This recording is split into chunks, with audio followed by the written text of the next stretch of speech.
Now students, come on the next question, that is, if 9, x, x, 49 are proportion, then find the value of x. Here both the x and x, which are x means both are unknown for us. So we have to find the value of x. So what we have to do? Clearly, product of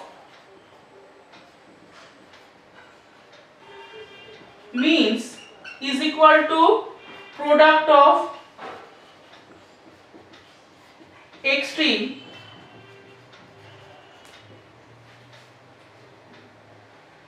now we can say that x into x is equal to 9 into 49. Here the means are x and the extremes are 9 and 49. So x into x equal to x square is equal to 9 into 49.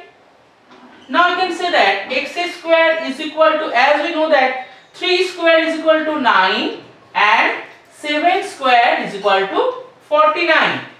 So or we can say that x square is equal to 3 into 7 whole square.